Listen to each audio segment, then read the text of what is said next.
Hello and welcome back to Codexa.TechStack। आज के इस वीडियो में हम बात करेंगे procedural programming versus object oriented programming.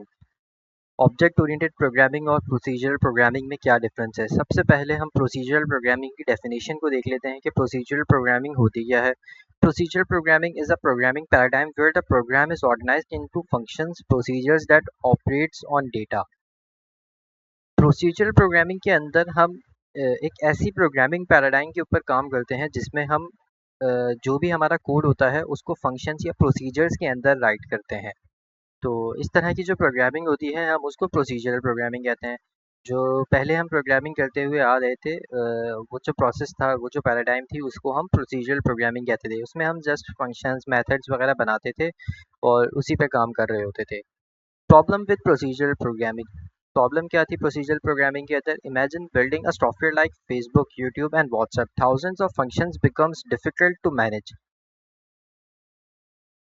Problem include code duplication, difficult maintenance, difficult debugging, poor scalability, less security, global variables can modified from anywhere।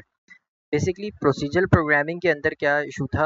अगर हम किसी एक बड़ी एप्लीकेशन की बात करें लाइक फेसबुक, यूट्यूब और व्हाट्सएप की, तो इसके अंदर हमें पता है थाउजेंड्स ऑफ फंक्शंस होंगे। तो अगर हम प्रोसीजरल प्रोग्रामिंग पे काम कर रहे हो तो ये थाउजेंड्स ऑफ फंक्शंस को मैनेज करना बहुत ज़्यादा मुश्किल काम है। और तीसरी चीज़ जो थी वो थे ग्लोबल वेरिएबल्स। हमारे पास प्रोसीजरल प्रोग्रामिंग के अंदर वेरिएबल्स ग्लोबल होते थे, कहीं से भी कोई भी वेरिएबल ओवरराइड हो जाता था, कहीं से भी कोई भी वैल्यू चेंज हो जाती थी, जिसकी वजह से एक बहुत बड़ी एप्लीकेशन के अंदर प्रोसीजरल प्रोग्रामिंग को यूज़ करते हुए काम करना बहुत ज़्यादा मुश्किल था।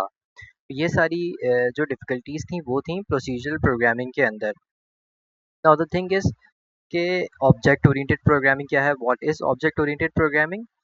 Object-oriented programming organizes programs around objects rather than functions. The focus is on objects, data plus behavior, and object contains data properties and behavior which is methods. Object-oriented programming paradigm के अंदर हम अब क्या करते हैं? हम कंप्लीट एप्लीकेशन के अंदर ऑब्जेक्ट्स क्रिएट करते हैं। हम हर चीज़ को एक ऑब्जेक्ट ट्रीट करते हैं और उस ऑब्जेक्ट की कुछ प्रॉपर्टीज़ होती हैं जिसको हम कुछ प्रॉपर्टीज़ होती हैं और कुछ मेथड्स होते हैं। जो मेथड्स होते हैं उनको हम बिहेवियर्स कहते हैं और जो प्रॉपर्टीज़ होती हैं उनको हम वेरिएबल्स कह सकते हैं। Why OOP was introduced? As the software becomes larger, procedural programming created many problems. OOP solved these problems using encapsulation, inheritance, polymorphism, abstraction. These four pillars make software more secure, easier to maintain, reusable, flexible and scalable. Basically जो अभी मैंने आपको issues बताए थे कि procedural programming के अंदर variables global होते हैं, बहुत ज़्यादा मेथड्स होते हैं जिनको हैंडल करना काफ़ी मुश्किल हो जाता है, डेटा कहीं से भी कुछ भी चेंज हो सकता है। तो यही सारे जो इश्यूज थे उनको रिजॉल्व करने के लिए ऑब्जेक्ट ओरिएंटेड प्रोग्रामिंग ने सबसे बेहतरीन कॉन्सेप्ट्स दिए, जो कि थे encapsulation, inheritance, polymorphism and abstraction. जिससे इनकैप्सुलेशन से हमारा डेटा सिक्योर हो गया, इनहेरिटेंस से हमें डेटा पास करने में आसानी हो गई, पॉलीमॉर्फिज्म से हमें डुप्लीकेशन ऑफ कोड से बचत हो गई, एब्स्ट्रैक्शन के अंदर हमें डेटा हाइडिंग का कॉन्सेप्ट मिल गया। तो ये वो सारे कॉन्सेप्ट्स थे जिनकी वजह से हम अब जो है वो ऑब्जेक्ट ओरिएंटेड प्रोग्रामिंग यूज़ करते हैं। तो अगर मैं डिफरेंस की बात करूँ procedural programming versus object oriented programming, so now in this era we use object oriented programming, क्योंकि इस ऑब्जेक्ट ओरिएंटेड प्रोग्रामिंग को यूज़ करते ही हम ये सारे जितने भी प्रोसीजरल प्रोग्रामिंग के अंदर प्रॉब्लम्स थे वो सॉल्व हो गए। अब आपसे अगर कोई पूछता है कि भाई प्रोसीजरल प्रोग्रामिंग अच्छी है या बुरी है, तो हर चीज़ अपने वक्त के लिहाज से उस वक्त भी अच्छी होती है। अब प्रोसीजरल प्रोग्रामिंग जब स्टार्ट हुई थी, जिस वक्त ऑब्जेक्ट ओरिएंटेड प्रोग्रामिंग नहीं थी, तो वो प्रोग्रामिंग बहुत काम की थी। उसी के थ्रू हमने फिर ऑब्जेक्ट ओरिएंटेड प्रोग्रामिंग का कॉन्सेप्ट इंट्रोड्यूस किया, क्योंकि एक चीज़ को मॉडिफाई करना आसान होता है बट उस चीज़ को क्रिएट करना मुश्किल होता है। दैट्स वाई कि अब जो है वो हम ऑब्जेक्ट ओरिएंटेड प्रोग्रामिंग को यूज़ करते हैं, बट हम ये नहीं कह सकते कि प्रोसीजरल प्रोग्रामिंग तो बेकार है या उसका कोई फ़ायदा नहीं है। नो। डिफरेंस की बात कर लेते हैं, क्विक डिफरेंस देख लेते हैं जिसके अंदर हम इजीली सारी चीज़ों को अंडरस्टैंड कर सकते हैं। Procedural programming versus object oriented programming. Focus की बात करें तो प्रोसीजरल प्रोग्रामिंग के अंदर जो फोकस होता है वो फंक्शंस के ऊपर होता है, जिसे हम प्रोसीजर्स भी कहते हैं। बट ऑब्जेक्ट ओरिएंटेड प्रोग्रामिंग के अंदर जो फोकस होता है वो ऑब्जेक्ट एंड क्लासेस के ऊपर होता है। डेटा की बात करें तो सेपरेट फ्रॉम फंक्शंस। डेटा जो है वो प्रोसीजरल प्रोग्रामिंग में फंक्शन से सेपरेट होता है, बट ऑब्जेक्ट ओरिएंटेड प्रोग्रामिंग के अंदर encapsulated with methods. Data methods के अंदर इनकैप्सुलेटेड होता है।